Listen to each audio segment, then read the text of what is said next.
We should put that in our descriptions now. Yeah. Produced by Stitch Ortega. Yeah, exactly.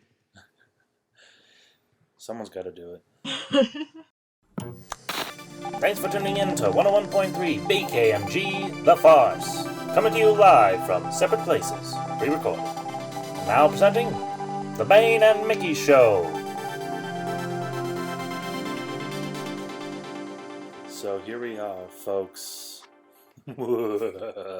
Welcome, one and all, to the spookiest podcast of them all. The most spooky of the spooky casts. Why? Because it's Halloween! Woo! Halloween!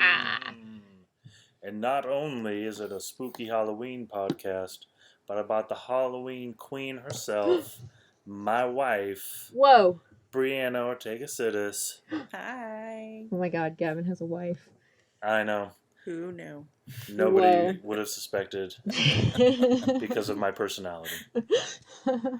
Welcome, Briana. Thank you for joining us for all the spooky. Bri is a horror movie extraordinaire. Yes. It's her favorite genre. And what better way to cap off the spooky series of podcasts at the end of the spooky month than bringing in the spook queen herself. An expert, one might say. Yes. More so than us. Especially me. And of course we're talking about the most Halloween movie ever. Because Fred it's Claus. called Halloween. Oh, yes, Halloween. I thought we were doing Fred Claus. Yeah. Oh, yeah. Fred Claus is a good second. Yes, we are talking about John Carpenter's Halloween.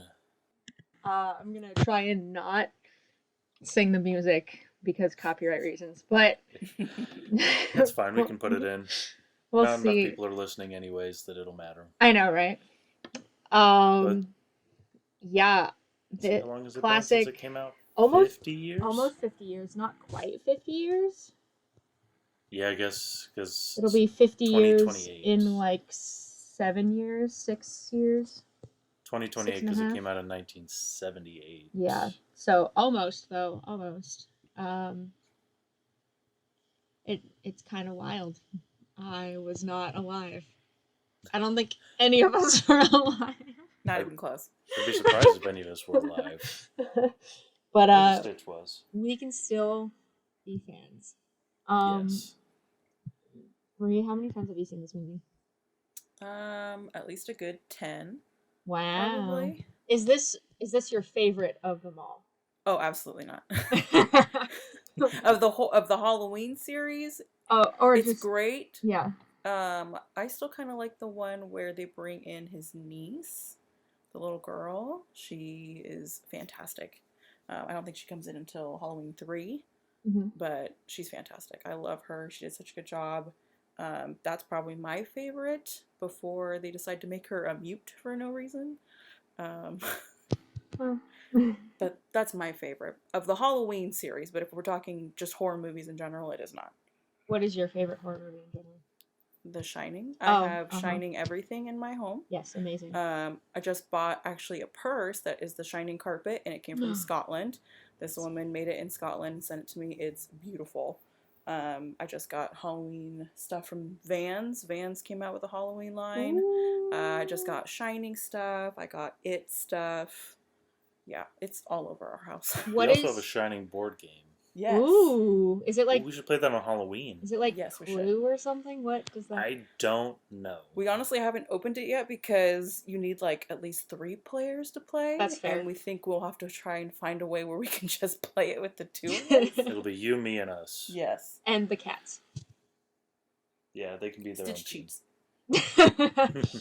What is the purse made out of? It's like handcrafted?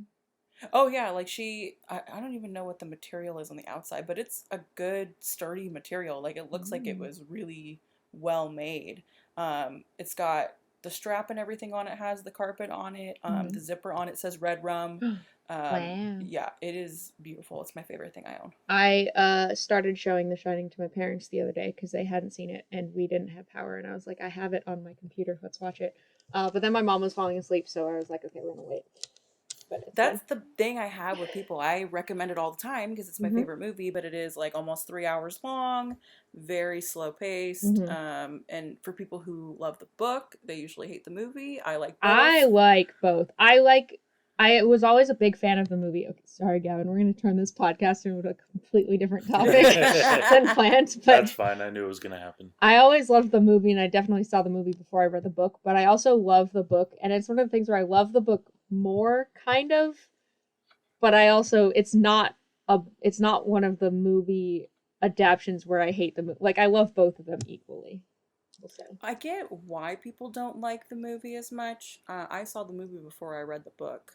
And I like them separately for their own reasons. But, I mean, I love Jack Nicholson. I watch all of his movies pretty much. So that was one I really loved. And I know people don't really like him in that role because he is already so over the top and crazy to begin with. That's fair. So people don't really think that he could grow into that character that just kind of loses his mind. But I don't know. For me, it was one of those really, really good movies that I saw. I saw it on AMC when they did Fear Fest every year, and they were just doing nonstop horror movies all the time. I watched it probably when I was about 16. It was 11 o'clock at night. Started it at 11 with my dad. We watched it. My dad is also terrified of the twins in that movie, and I use it every chance I can to scare him with them all of the time. So we watched that movie together, and he jumped so high in the air because my sister scared him on accident while we were watching it. It's my favorite memory. It was the best experience watching a movie for the first time I've ever had. But yeah, I don't know what it is about that movie, but it's stuck with me. It's so good. I love it. It's just so good. And the book too is amazing. And I like that the movie The Shining and the movie Dr. Sleep, its sequel, they are very well together. They do fit well together. I was surprised by Dr. Sleep. It's one of those things where I was like, I don't want to get my hopes up too high. And like, there are some qualms to it, but like, it's otherwise, it's pretty good. And considering they were made, like 30, almost 30 years apart, like, it was pretty well they recreated, like, they rebuilt half of the stuff because they weren't able to get to the actual hotel. But yeah, they like rebuilt sets and stuff, and I was like, this is amazing. Yeah, the movies together pair really well nicely together, as well as the books, because I've read both the books. I actually just read Dr. Sleep about 2 months ago. And yeah, the books are amazing together. I'm also just a big really well. Stephen King fan. I love Same. all his books and the movie adaptations. All right, before we get into a Stephen King Shining podcast. I mean, listen, we can just turn it into a Shining podcast. No, we are here for Halloween. We'll talk, because we do have The Shining on our list at some point. It just wasn't on our spooky list because we wanted to talk about Halloween. We'll get to it. We'll have Bree back and we'll talk about The Shining. Actually, we'll kick Halloween. Gavin off, and Bree and I will just start our own podcast only about The Shining. And yeah, I mean, I wouldn't be mad about that. It wouldn't hurt my feelings too much. I don't like it nearly as much as either of you. Okay. What? So just be sitting here going, Yep. Mm-hmm. Oh, I remember that part. Yeah, I've seen them. Do you though? Do you remember? I've seen The Shining. There is the one with the little wizard boy, right? Sure. What what have you two been watching recently? Well, since it's Halloween, we've been doing mostly scary movies. What did we watch? We just watched Insidious: The Last Key. Yes, which is surprisingly good. I'd only watched it maybe a year ago for the first time, and I was not expecting it to be good just because the third one that had came out before it was terrible. Oh, yeah. Yeah, I did not like that one at all, but we watched it and actually it was very, very good and one of my favorites out of the whole series. Ghost Ship. Saw. I don't know, a bunch of them. We still have a bunch left, like Psycho, 13 Ghosts, Rocky Horror. You gotta catch up. That's what we're doing this weekend. As of recording, you've got a week left to watch every horror movie in existence. No, that's okay. I gave myself a really bad, like when we first met and we were first dating, I had started my movie collection. We have like over 500 movies right now in our collection. it's great to have them. But at the time, I didn't have as many, but I did have like 100 horror movies myself. And I made myself a challenge one year where I was like, I'm going to watch all of the horror movies that I own. It was like over 100 movies. So I was like, okay, let's do this. First week, doing really good. I had a lot of downtime. I could watch a bunch of them in a day. And then I skipped out like week 2.5. And then I was like, oh crap, I still have like 70 movies I need to watch. So I crammed those 70 movies in those last 2 weeks. I was literally timing it down to the minute of how much time I would have to be able to watch these in between work and going to school. And I did it, and I ended it. Yay. 11 o'clock on Halloween. Started The Shining. Amazing. I remember that. Never going to do that again because it's way too much work. Or if you ever just have like a straight, we'll get you, someday we'll have October off. And then you'll just... Yeah, you just take the whole month off. October 1st. Mm-hmm. Yeah. Watching all your horror movies. Yeah. Amazing. That'd be a pretty good October. That would be an amazing October. You also have to like go like take a vacation in the middle of nowhere in like the middle of the woods in a cabin and just watch. We'll go to that Shining hotel. Please. Oh my god. It's so close to us now. I don't know if they ended up still doing it, but as of last year, there apparently is like a Shining opera, or they were gonna do an opera stage version of The Shining somewhere in Colorado. I didn't look into it too much because I was like, this is interesting, but I do want to go to the hotel. Too well, but no, yeah, I don't know. I think it was one of those ones where there's like a splash zone though, and I was like, oh, I'm there for that. Splash zone is the elevator. Yeah, exactly. What have you been watching recently? I have also done some of the horror movie things. Emily showed me Sleepaway Camp, which I had never seen. Yes. How did you love that ending? Did you like it at all? I wasn't surprised by the ending because I was like, I kind of figured it out in like 15 minutes of the movie. But I did like the movie, and then I was like, why have I heard about this camp like referenced everywhere? And I was like, is this actually that big of a franchise? I don't know. But we're gonna watch the other ones. There's like 3. And then Jack started making like a summer camp D&D campaign. He started writing one for us. Yeah, we are nerds. I also watched Texas Chainsaw Massacre, or I should say rewatched it, but I haven't seen it in like 5 years, and I don't think I really paid attention to it the first time I watched it. The original? Yeah, the original. Good. I've never seen it. Yeah, it's definitely been a while since I've seen it, and I did not remember half of it. Oh, and then I was rewatching, this isn't a horror movie, but I rewatched Ready Player One because I showed that also to my parents. And that's why The Shining came up, because there's that great Shining sequence in the film. And I was like, when I first saw that film, I was like, oh, this is the best part of the film. And then my parents were like, I don't get it. And I was like, oh my god, you guys haven't seen The Shining. What is wrong with you? But that was a pretty cool spot in Ready Player One, because then they do the zombies. Yeah, and he has to dance with zombies. As another great book with like, I'm not terribly mad about the movie, also considering the author helped write some of the screenplay. And it's just also just it's a very complex book to include everything in it. So I think it depends on how books are getting adapted. Like, there's some books that need to be sort of not word for word necessarily, but need to follow the story really closely. Yeah. But then there are those books that, like, as long as you're getting like the spirit of the book and you're getting a lot of like the big plot points in there, like when we were talking about Hitchhikers, like it's very similar and they add stuff, but you still get the same like tone and feeling as reading the book, which I think is more important, that you're capturing the essence of the book. Yeah. When you're watching it. Yeah. Well, actually, my dad and I were watching The Fellowship of the Ring last night because he found the trilogy on Blu-ray at like a Goodwill. I'm like, why is someone getting rid of this? It's on HBO also. Yeah, well, we own like 4 different copies of of them all. And he just always makes the comment about how they like, wow, that was a really fast journey from point A to point B, and they missed like this, and this. And I was like, yes, well, you know, it's already a 3-hour movie without those parts, so. Tolkien was not brief. So. No, yeah. And I mean, and like you were saying, the brings the essence of the story. And like obviously, yeah, you could have like, I mean, a TV series about it is how you would get every single little piece, you know. But yeah, I mean, they already crammed as much as they could into like 3.5 hours. So, and arguably, just because it's all in there, it doesn't always make it all important. Yeah, for sure.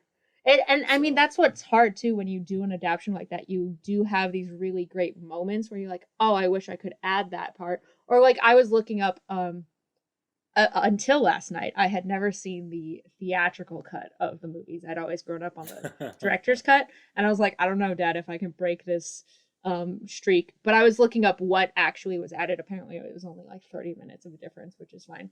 But you know, there's just sweet little like character moments mostly that are added, you know. So it's like one of those things where it's like, yeah, you wish you could have these parts in it, but you do have to pick and choose. So right.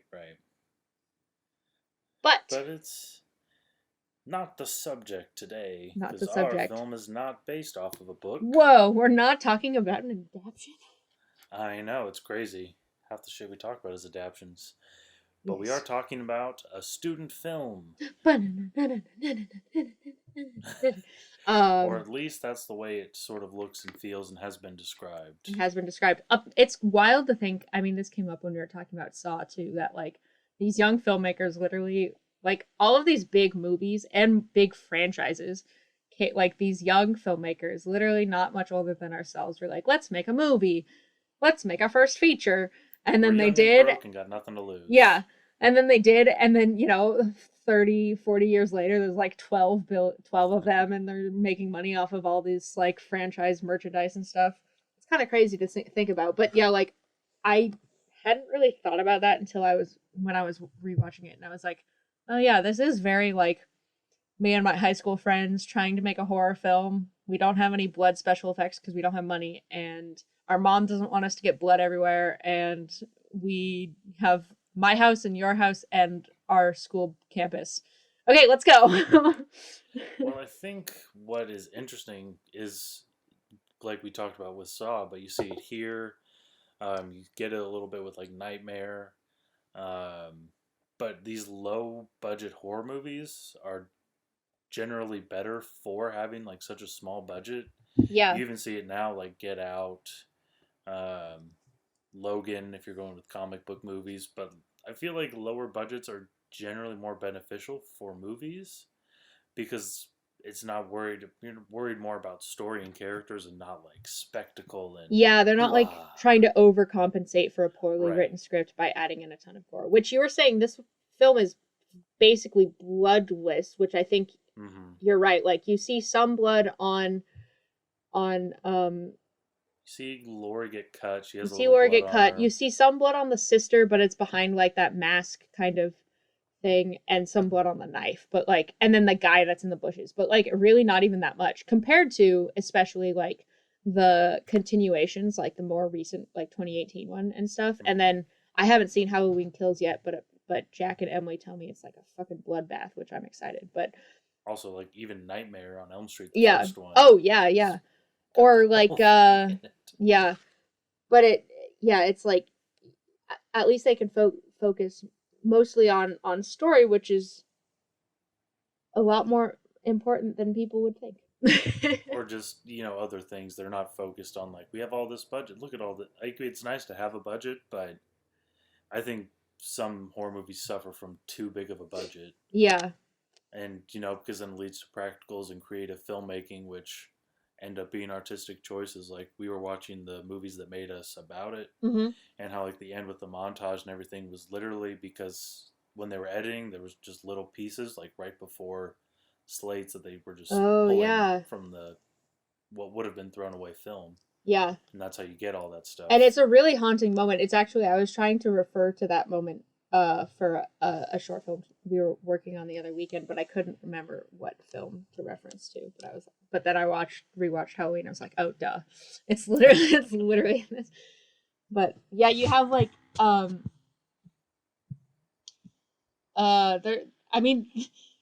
they destroy like multiple doors, which I'm like, if you're such low budget, tell me how that works out. Unless I think they only had one. with the No, he prop like guys. smashes his hand through one, and then he destroys the closet door, and then. Well, I mean, for like the closet door, they only had one prop door to destroy. Oh yeah, yeah. Like, they don't have tons of back. Again, back to film student kind of thing. This is like when your parents are getting rid of something, and they're like, "Do you need this?" And you're like, "Yes," and then you just go destroy it for for like 10 seconds, just because you can. Yeah. Well, and also just speaking of like when we were talking about The Shining, how it's kind of slow. This is sort of the same way. It's all very slow, long takes, slow burns and suspense, and not as much like jump scares and blood and everything. Yeah, well, and you were saying they wanted to focus mostly on suspense, right? Like that instead of the gore, which is you can really see that. And it actually, as for long setup stories go, this one is actually pretty decent. Like it's very simple and straightforward. You've got some spooky, weird, creepy people wandering around, and a couple like, leading up to murders. But then it's like moments of you're like, don't do the thing, don't leave your door open, don't go outside, don't leave the kid alone, like. Yeah, and they were talking also like I think this really started like the reinvigoration of like the horror movie franchises. Like Nightmare comes after this, Friday the 13th comes after this. What year did Shining come out? 91. Oh wait, no, I'm thinking of The Shining. The Shining. Yeah, I don't know why I was thinking of the movie, not the show, the TV show. Yeah, in the 80s. Like, yeah, it was 80. It was 80. But after this, like everything just, yeah, well, I think comes out. The Thing came out in 81. Really? He made 83? That. I guess. Well, I know. Yeah, I don't know. I guess that came out right after this. That's strange. I would have assumed it was a little bit later on. Just based on how... Speaking of The Thing, 82. They are watching The Thing from like the original Thing, like the 1950s Thing, in this movie, which I thought was ironic. Because at first I was like, oh wait, John Carpenter is having them watch his own movie, and I was like, wait, that doesn't work because it hasn't come out yet. It came out in 82. I just looked it up. But it was his third movie. Yeah. Halloween was. But they are watching The Thing from Another World, which is what it was based on. But I just found that ironic that we're just studying for the next one. Yeah. I was like, he already is such a fanboy over over it. It's great. I get it. Yeah. This was also Jamie Lee Curtis's like breakout role. Which I think a lot of people don't realize or don't think about, but she's so young in this, and I think she's talked about it a couple times, about it being, it drove her career and got, she's a huge, amazing actress now. But yeah, she had been in like a couple TV shows before this, and then.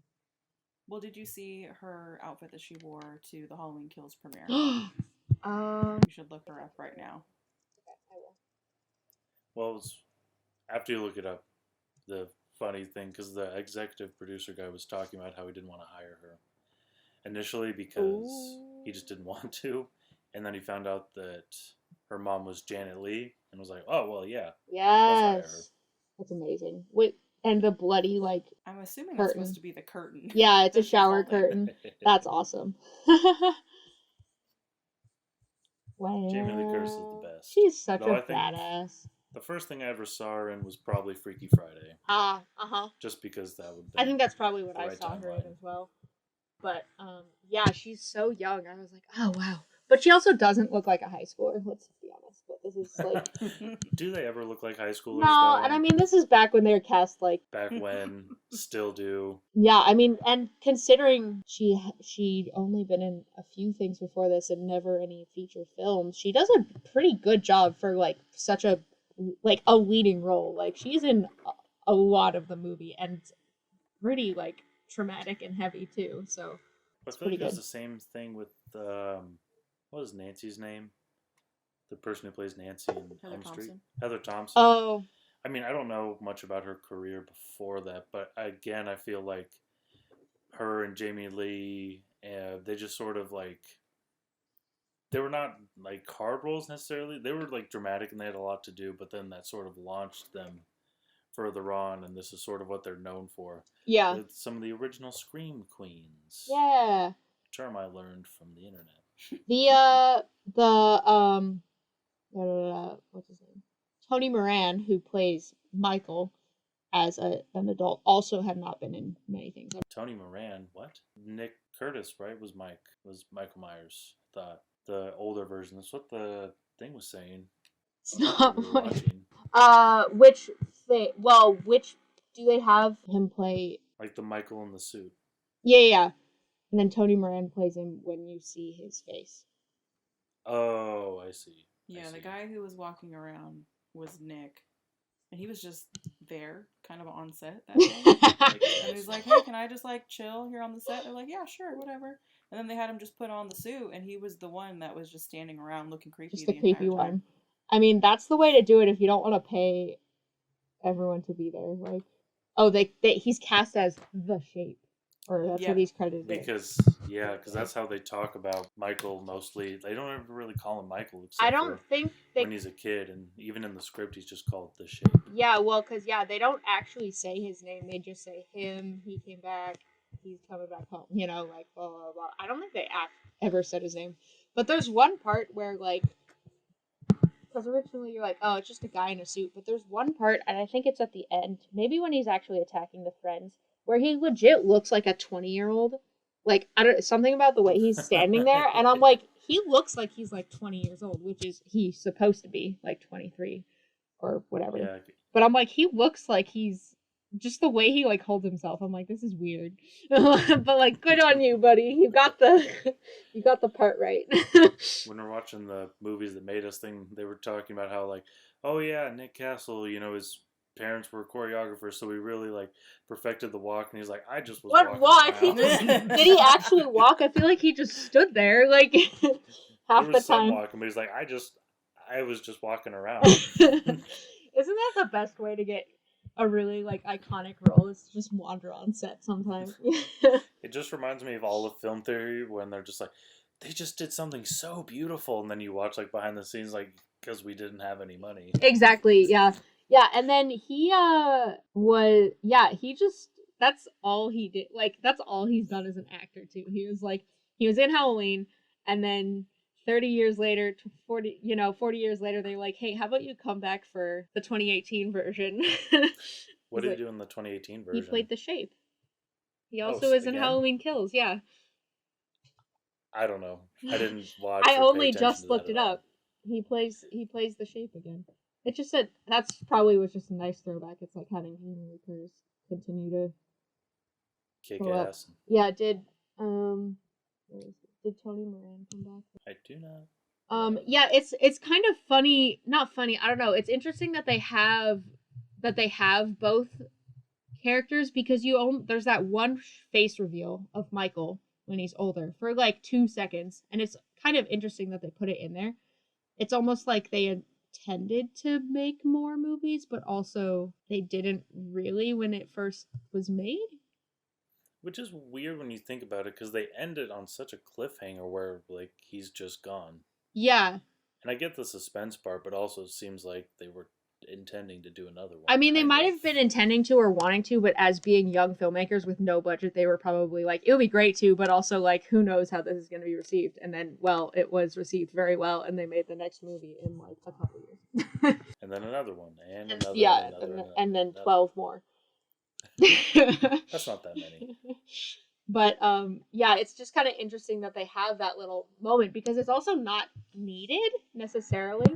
That whole part where he takes the mask off and you don't even really get that big of a glance at his face. Well, doesn't he I thought it was like really a normal dude? He looks like a normal dude, but he does have like, I want to say his face was like partially disfigured, but I might be entirely wrong.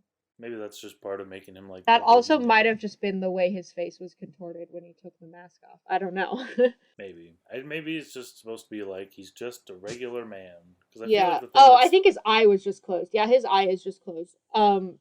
In the moment. Oh, wait. No. Wait. No, he does have a scar on his face. That might be later, actually. Over his eye. Yeah, because they show, well, because at least later in the later movies, he has a scar over his eye. His eye is like, I don't know. I think actually maybe they talk about that in the 2018 one or something. I do not know. I don't know. But it is interesting, yeah, for sure. Just to have that quick moment. But yeah, it shows that he's not a normal guy because he's insane. Well, I think maybe that's just supposed to be like the boogeyman is yeah, anybody almost, sort of the everyman, which I think is what makes Michael almost scarier than like Freddy or Jason, because he's not supernatural in any way. He's just a guy. He's literally just a serial killer. Oh no, never mind. I was gonna say, does he get the? She doesn't stab him in the face. She stabs him in the neck. Never mind. In the neck. Which this dude does not die. He gets stabbed in the neck. He gets stabbed in the chest-ish. And then he gets shot like 6 times, or presumably shot, or the cop is just, or the guy, not a cop. The guy is just a really bad aim. He unloaded a full clip into him. I don't know how he survived. Maybe that's well, and then spoilers for the 2018 version, but I mean, if you've seen the Halloween Kills trailer, you know what happens. He doesn't die in the fire. Right. And this guy is just invincible. How is he not dying? That's what I don't understand. Also, how is he able to find them so quickly with how slowly he walks? Because he never runs. Like he's always walking. This is true. How does he get there so quickly? He's just a ghost. I mean, I think everyone else is just really slow with their evenings because he knows where they're at. He knows where they're gonna be. He followed them like all afternoon, and then presumably just staked out the house or walked his way there, and by the time it was dark he was there. I don't know. It is a little weird. It almost would have made more sense if they did like the Scream thing where it's a different Michael Myers every time. And it's sort of like a mental deal. I mean, it makes more sense if it's the same kid. Yeah. Also, why is he invincible if he's also supposed to be just like a normal guy? It is, but it is interesting to show like this continued horror. Like Laurie, has this horror that just won't go away. Like no matter how many times she tries. This is interesting, actually, and pretty cool. In the 2018 one, did you watch the 2018 one? Have you seen it? Yes. So in the 2018 one, when they're in the prison yard, in the shot, you can see the knitting needle scar in his neck. Yes, you can. Pretty cool. Someone's comment. That's what his face actually looks like. Yeah, it's actually not that bad. I like that they basically just cut out all of the sequels that they ever made. We're like, we're not going to talk about those. Yeah. We're just going to skip directly to the future now. Which is, it was a decent sequel, continuation, whatever you want to call it. And then apparently the Halloween Kills is also pretty good, but better. So, but I haven't seen it yet. Yeah, we definitely need to see that soon. Yeah. I should probably watch the one before it first. Probably. Because I haven't seen that either. Though it does seem weird that they're trying to make it a sequel to call that sequel also Halloween. So in their continuity, it's Halloween, Halloween, Halloween, ends, or Halloween, Halloween, Halloween Kills, Halloween Ends. But which Halloween? Doesn't Danny McBride have a big hand in those movies right now? Does he? I thought he might have. I might have made that up. But for some reason I thought like Danny McBride was heavily involved. Or it's his company or something like that. Kind of like how Chris Rock is involved with the new Saw movies. I'm just looking at... Why don't you know this off the top of your head? I'm just looking up other things. Okay. So it looks like his face is deformed, but it's not. It's supposed to be that he just got hit in the eye with a clothes hanger from Laurie. That would do it for sure. But the makeup was not super great. So that's why everyone is like, what is it? Well, it was also interesting because they were in that movies that made us. They showed the mask that they bought, the Captain Kirk one, and how it just like shaved parts of it. But even before that, it's a pretty weird mask. It doesn't look face-like at all. Well, yeah. Well, and so what they're saying is they painted the face white, and then they cut the eyes bigger and did the hair differently. Like they literally. Well, they shaved the sideburns. And shaved the eyebrows. But it works. It's creepy as hell. Also, then the kid that plays Little Michael, like, never did anything else. see that with a lot of little kids. Sometimes they go on and do everything forever, and then other times like, we're done now. Yeah, which is fine. Like, and sometimes it's literally like your brother or a friend because you just need a kid to play a 5-minute role. I mean, he's literally he walks out of the house with a bloody knife. Like, that's it. You know, like, he's not even in the, well, to me, it doesn't look like a child's hand when they have that first person perspective thing, but no, I don't know. It probably wasn't. Well, so that long take, they did a secret cut when they put they the did, yeah, on, yeah. I saw cool. it. Can't get it past me. I was in Patrick's cinematography classes. Oh, you were in that? Is that why you're so bad at cinematography? Yeah. That makes sense. Yeah, I mean, the film has all of your classic, like, horror movie mistakes. Like, everyone's doors are opened and unlocked. Again, it's the late 70s, so I don't blame them. But, and then also, like, none of the adults are home. Considering it's Halloween, like, do parents really go out and party on Halloween? I guess. I don't know. But, like, no one is home. Just party at home. That's what I don't get is I get the 70s. This was the time back then. People didn't lock their doors. Yeah. People were just doing whatever. But they left the doors open. I'm like, that's the first thing I do when I come in is I close the door because it's cold and there's bugs and creepy people. Right. That's why I don't understand. And even as the years have gone on, we were decades past all this. People are still in movies keeping their doors open. I don't get it. What is the point of keeping your door open? It is one of the biggest things that takes me out of a movie. Yeah. It's immediately the thing that I will yell at the screen. Close your stupid door. Close your goddamn door. Yeah. Well, like the one time where the friend is standing there, like she's on the phone, and the door is just wide open behind her. And I'm like, aren't you cold? Like, that's my concern. It's like, I don't care that Michael is behind you. Aren't you cold? But whatever. Get it together, people. Seriously. Do you want bugs? Yeah, and then there's like a cheesy amount of jack-o'-lanterns in this movie. Not in like, there's not like overrun, but there's like a jack-o'-lantern next to their bed. And I'm like, who puts a lit jack-o'-lantern next to their bed? The kid is carrying a pumpkin to school. I'm like, first of all, that's a giant pumpkin to be carrying around with you all day. Second of all, what? Why aren't you in your little space astronaut costume like everyone else? And then that iconic moment. Really? They only had 3 real pumpkins, and that was one of them. And then the rest were these, like, fake, called them Spanish gourds. That makes sense, yeah. And they just painted them orange. But, and then that iconic moment where he's like, we're carving a pumpkin, and it cuts to Lori carving it, like, doing all the work herself, like, in the kitchen. Like, yeah. Also, let's be honest, when we were kids, isn't that exactly how it that's went? That's how it went. This pumpkin. Okay, here you go. Yeah, look at all the work I did. I was watching my neighbor's kids, and instead of carving their pumpkin, they just drew a jack-o'-lantern face on it with Sharpie, and I'm like, that's the way to go, because when you got a 3-year-old, it's not. You're just going to be doing it all yourself anyways. Just save yourself the effort. But, yeah, I also like that, like, okay, first of all, I mean, there's, like, this babysitting network in this little town, but, like, they're all, like, well, so-and-so's babysitting over here, so I'll just look up their phone number and then call them from that house, from my house, because we're both bored and the kids are watching movies. Like, I don't know, it's kind of funny. But then also all these kids are just, like, they're so horny. All they want to do is, like... Classic. Have sex, but they don't care where. And I'm like, do you know whose bed that is? Like... Just seems a little disrespectful. I know, like, this is so... It's not even, like, your house. Like, if it was your house or something... But also, like, the friend isn't even there. Like, I get it if the friend's there because it's a party. But I'm like, whose bed is that? That's all I care about. Like, why? Not even, like, for the sake of whoever's bed it is, but for, like, you don't know what happened in that bed? Oh. And then also, like, you see, it's sort of like we've talked about bunch of times, but, like, these are tropes that go into the next movies. But we don't think of it that way just because of when you've seen them, but, like...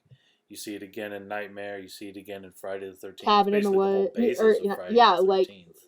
literally.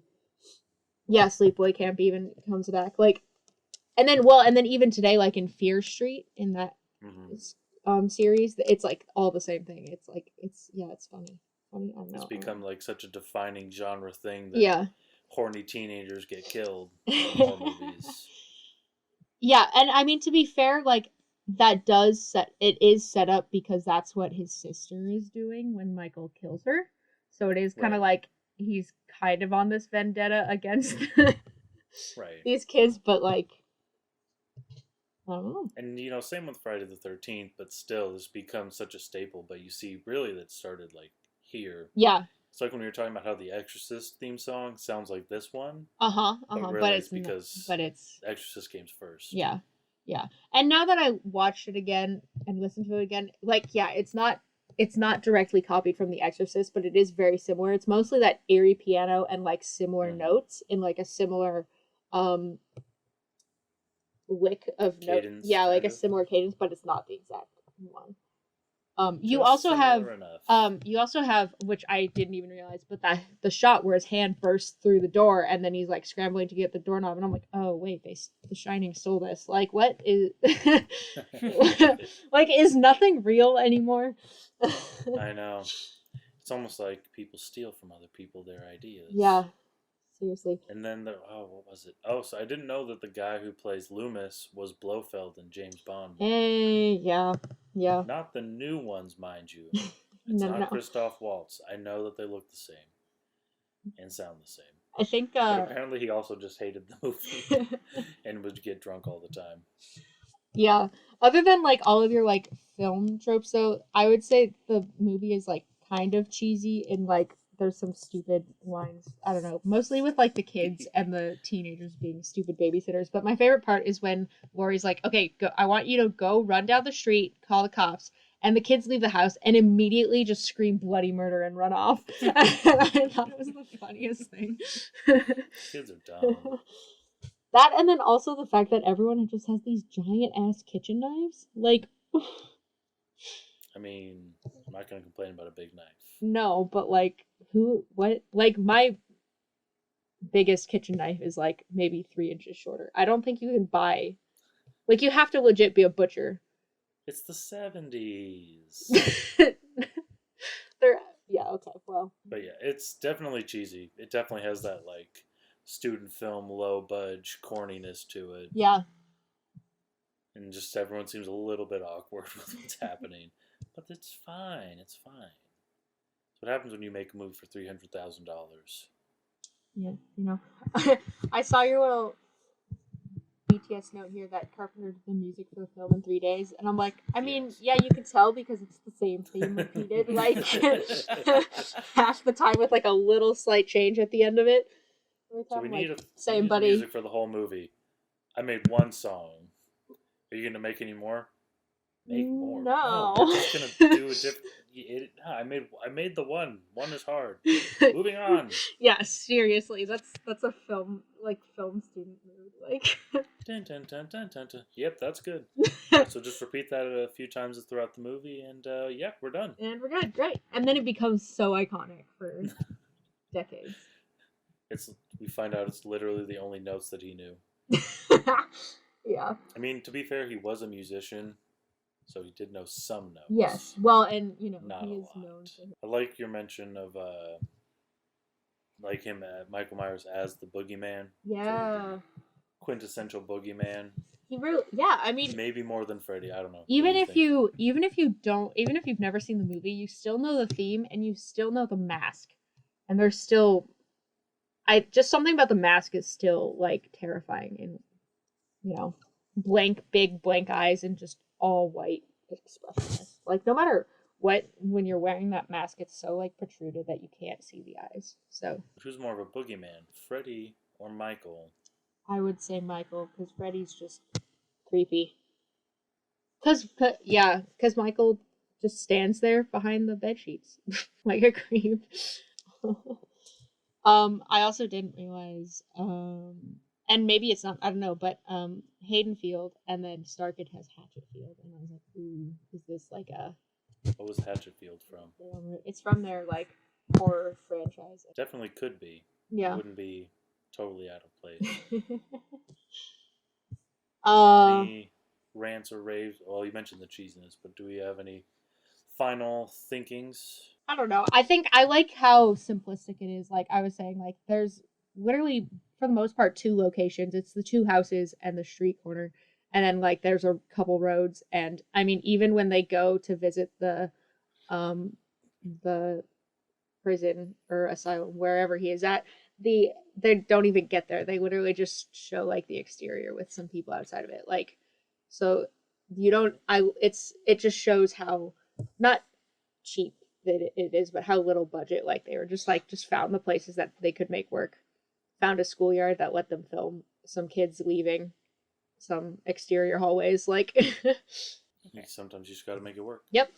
And it works great. And it's also one of those one of those things where it's like you don't have to overcomplicate your script very much. Also, I was talking about the locations. This reminds me a lot of American Horror Story Cult, because you have the two houses that are across the street from each other, and there are a lot of shots where they're like watching the neighbors from the window and weird shit goes on. Like being like, why aren't the lights on? What's happening across the street? They're murdering people. Ooh. Sort of thing. Speaking of horror movie sets, did you see that the Nightmare on Elm Street house is up for sale now? I did, yeah. Did you see that it's also the place where Bo Burnham filmed Inside? Yes. I just learned that yesterday, and I literally dropped my phone and was so just dumbfounded. I was like, how do I not know this? My question is, well, yeah, I'm curious to see who buys it, because yeah, I feel like that person needs to be thoroughly vetted. If you're going to have the Nightmare on Elm Street house, you need to be thoroughly vetted for this house, because it can't just go to just some random person that just wants to spend $3.2 million on a house. For sure. Yeah, well, and then also I feel like the seller can't just toss it off on anyone. It's iconic. Also, why hasn't someone just bought it and turned it into like a haunted house? I mean, that's what I would do if I bought it. That exactly. If I had $13 million, if you're buying that and not making it a haunted house, you're sort of a dumbass. That and the Meyers house, which I will say, if you play Dead by Daylight, the Halloween downloadable content is pretty good. You can't buy the Meyers house. You can buy it's a landmark. You can buy the street, or you're on the street, the neighborhood street, and then they have Michael as one of the killers. It's pretty spooky. You mean the actual? I was talking about the house. The actual house, the house you can't buy. Yeah. Do you have any final thoughts, my dear? No. Yeah, I think the only other thing is that, they didn't. John Carpenter and his friends did not expect this to become the franchise that it is now. Like, I don't feel like people often expect. I feel like if you're expecting it, it's probably going to be terrible. That's true. Like, I feel like all the examples of people who are like, this is going to be a franchise. Well, I mean, Disney and Marvel, they all knew. But I mean, John Carpenter's we're just going to make some horror films because that's what we like and it's going to be fun. 50 years later, they have 12 movies. 2 more are coming out. They've got a bunch of short stories and comics, and you can go buy a Michael Myers costume anywhere you want, and little action figures. Also a pretty easy costume. That's fair. Gavin, do you think one day people are going to be able to buy the narrator from Tales from the Black Box as an action figure? I don't know if we ever make a season 2, probably, or we just make our own action figures. Look, I can mold some things. We can cast some stuff out of Hollywood. It'll be good. Garrett will be an action figure. We'll have him sign. Honestly, I should make an action figure just for Garrett. He just gets a little. That's cute. Happy Garrett, don't listen to this episode because there's a surprise movie. And if there's not, we'll just cut it out. Cut it out. Yeah. We never brought it up. Secret. Yeah, I mean, I don't know. It's a classic. I mean, it really is a classic because it led to a lot of other horror movie iconic things. And, I don't know. Let's do a random topic now. Ooh, it sounds way more full. Did you get... It's not full. I haven't refilled it. Well, it was a good sound effect. Thanks. I'm just good at faking it. Faking it till we make it. Ooh, I think I actually have 2 here. Oh, no. That's fine. We can do 2. What's the first picture on your phone? First picture on my phone. Actually, I know what it is. It's a picture of Stitch because we took a bunch this morning. Aww. Because it was being especially adorable. Oh, speaking of spooky, our second Feline has decided to join us. Hi.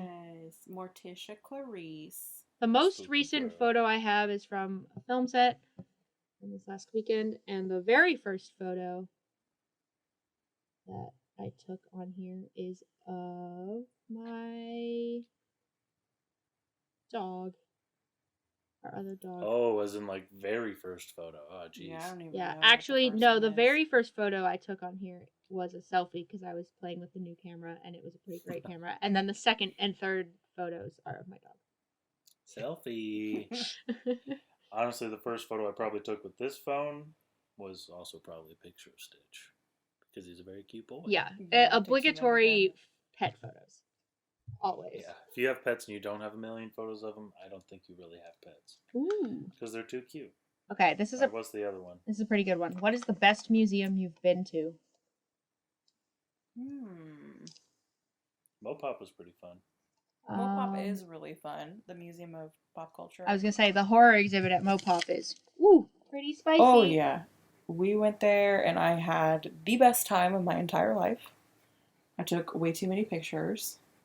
I do enjoy like the Science Center here in Seattle. Yeah. I grew up going to that one a lot.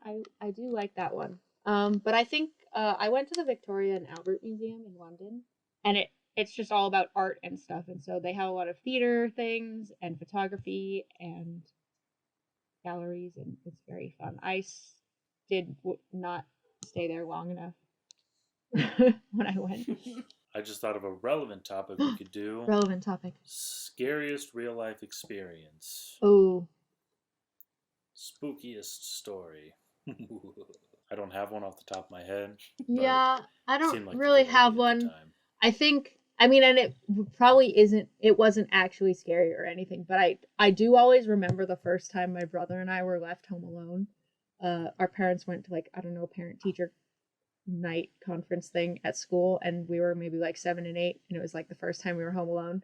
And there was we lived on a fairly busy street, and I think that our neighbors, it was literally our neighbors coming home or something. But we heard something outside, and we were like, oh shit, and we ran into my brother's room and hid in his bed.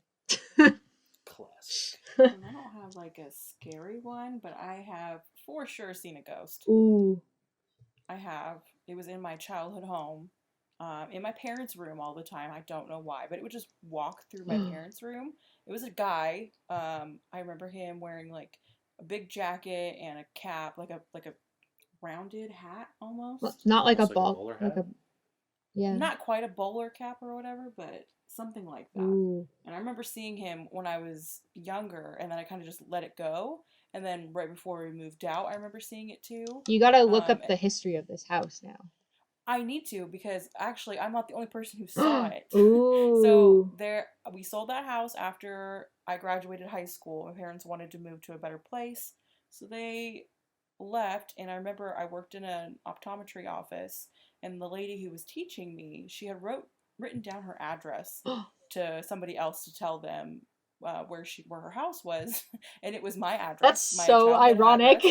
It was so weird. And I said, "That's my old house." And she's like, "Oh yeah, you're so and so's daughter." I said, "Yeah, creepy. That's my old house." And she's like, and we were working one day, and she just randomly was like, "So did you ever see a ghost in the house?" And I was like, "Yeah, is it in the main bedroom?" And she's like, "Yeah, it is. I've seen it." And I was like, "Okay, so that's so spooky." Oh my gosh! Wait, for sure. Please look up the history. Oh my god.